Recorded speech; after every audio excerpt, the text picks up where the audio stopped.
But let me explain a little bit more about vision itself so that you have an understanding of some things. I'm going to give you some things you can work with tonight that you can take home as well. So one of the basic things about vision is there's 3 basic mental habits of seeing that people with normal sight practice. There's motion, there's what I call effortless focus, and there's mental pictures. And there are 3 basic, they're habits of normal sight, but they're also routes back to normal sight. So you can take any one of those approaches and use it to improve the vision. I usually start with motion because it's an easier way for people to see change. And almost everybody can do it easily. And it kind of is a foundation for all the other techniques to work. So motion is based on the idea that the eye sees a tiny point best. I'm going to go back to an eye diagram here. Last time on an eye diagram and show you physically what's going on, is that in the back of the eye, in the back of the retina, there's a little indentation here, a little pit. It's called the fovea centralis, which means central pit in Latin. That's an appropriate name. And this is the only part in the whole eyeball that's able to see sharp detail. So the eye light comes to a focus and focuses right back here, and there's tiny little points straight back behind the pupil. So that in order to see, the eye has to move. So that if you're say if you're looking here, the eye has to move. So the light's coming in, hitting the center of the eye has to move to take a new picture, moves to take a new picture, moves to take a new picture. Because the eye sees such a tiny point best, the eye is constantly scanning or shifting.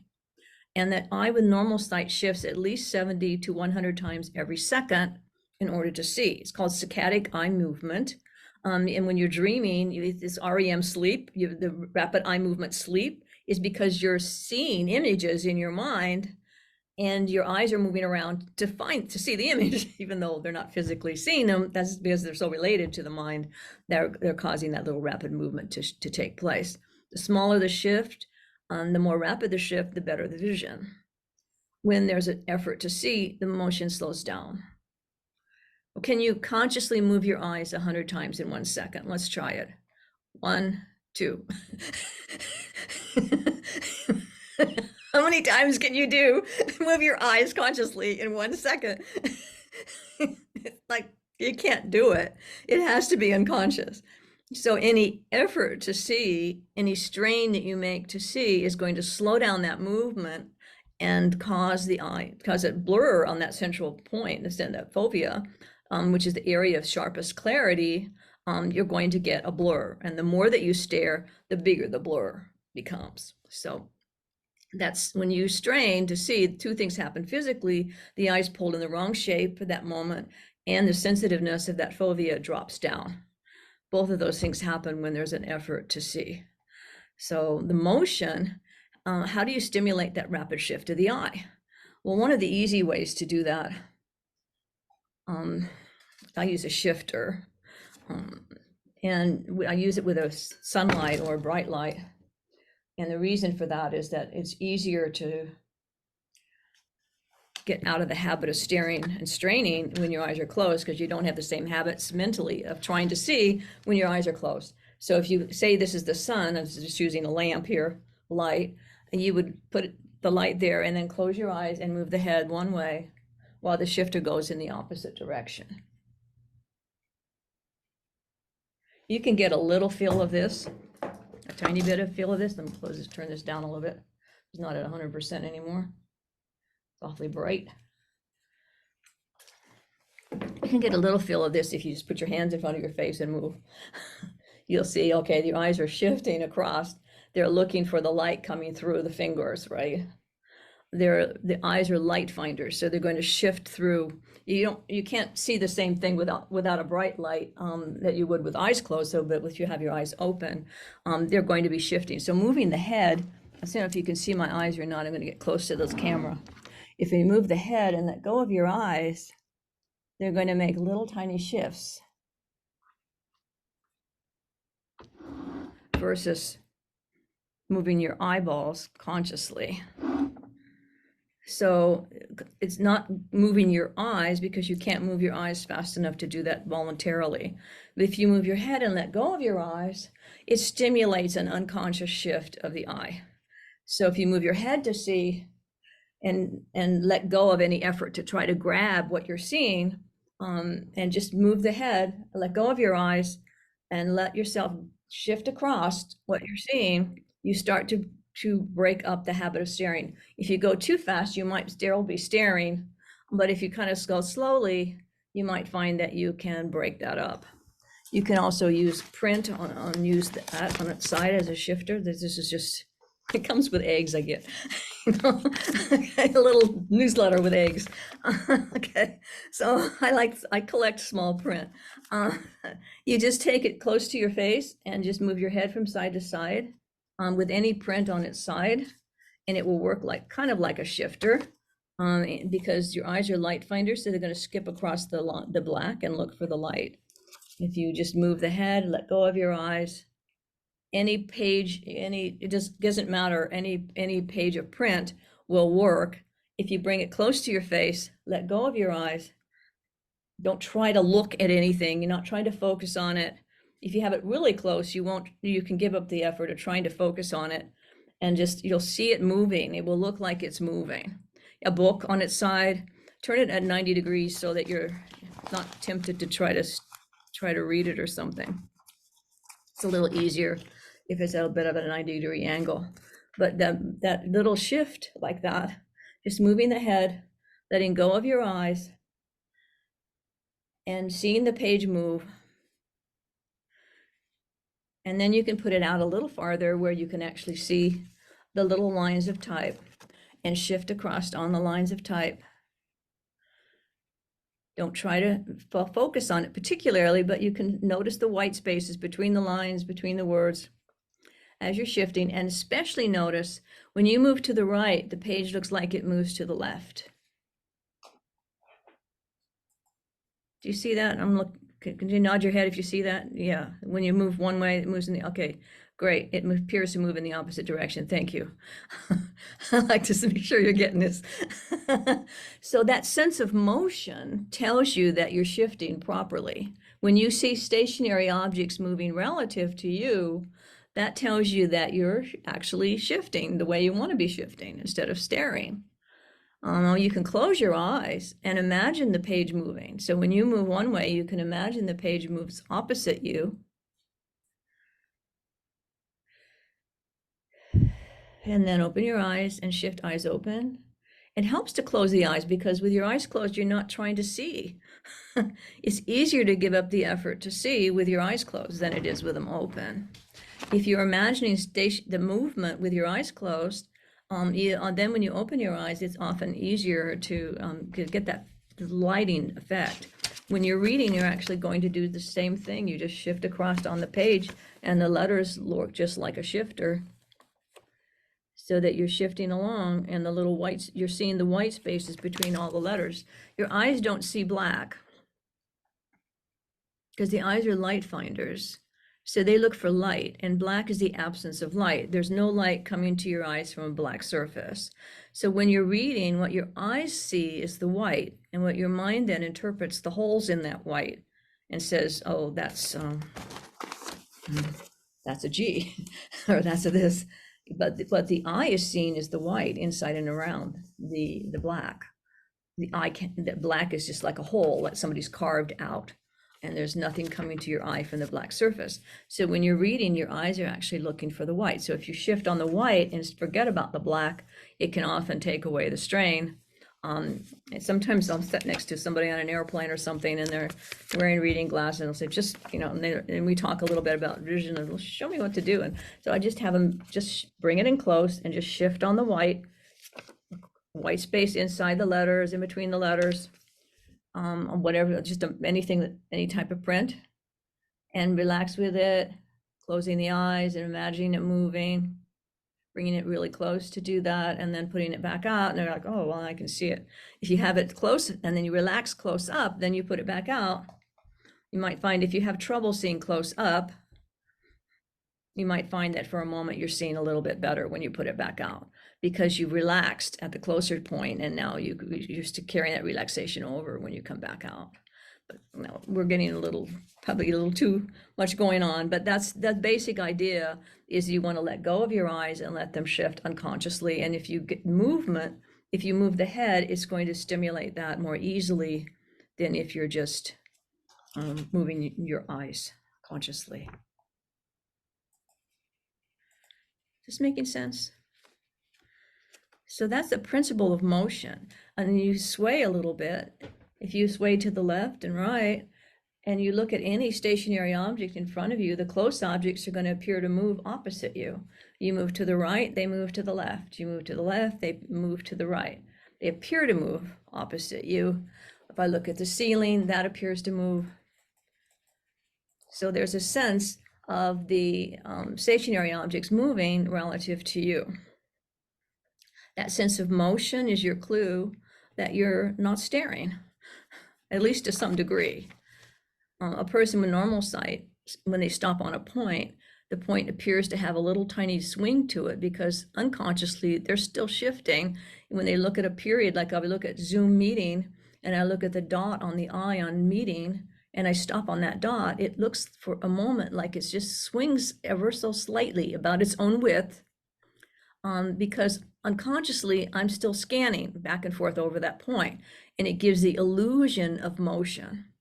So that's called the optical swing of the normal eye, and it's the final step of motion.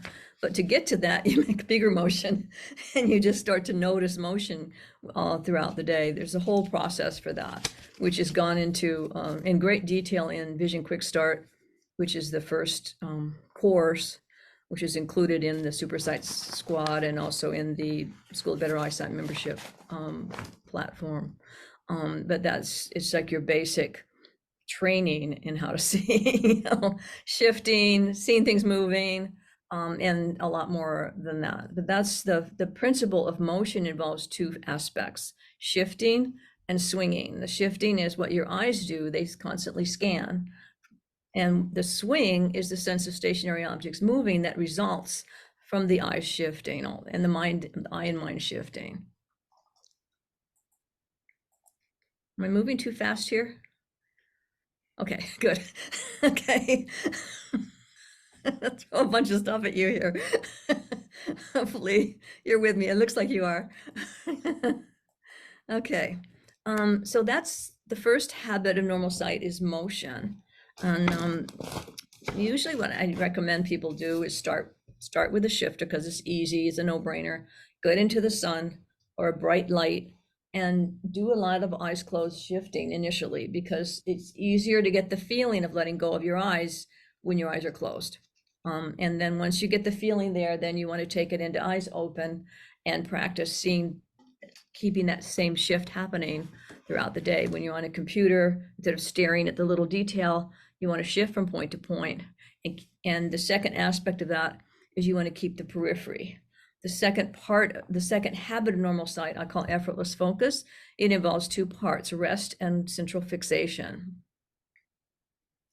Rest is the concept that with the vision's normal, there's absolutely no effort to see. And behind every type of vision problem is some kind of mental strain to see. And you have to eliminate that strain. There's in the Super Sight Squad, there's a man just in this last session last weekend who's just had a breakthrough with his vision, where he's just got that feeling of just letting himself sink to the back of the head and open up the field of vision, and the vision just cleared right up because he's not trying to see.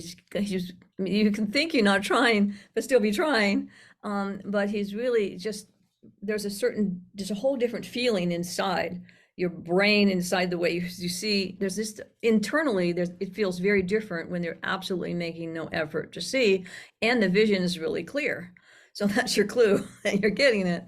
And he was trying to describe it. It's really hard to describe, but basically it relates to, I talk about seeing from the back of the head, because the feeling of that there's no, instead of reaching out trying to grab the information, you sink back and you let the light come to you. And in reality, the light comes into your eyes. You don't send your eyes out to grab it, but there's a feeling that you should go get it. And that's where the strain is. So just that feeling of letting the light come in. And there's a lot more to it than that, but that sense of opening up that, the letting go of any effort to try to grab what you're seeing or try to change what you're seeing, and just to start to observe it from back here. And that opens up the field of vision, which is relates to the aspect called central fixation, which is a horrible term because it implies staring at the center point, and that's not at all what it means. It means central fixation comes about because the eye will stop on it for a moment on a point, and it sees the center point best and the periphery worse at that moment, and then it moves to a new point and shifts there and then stops for a moment, but it stops for a fraction of a second.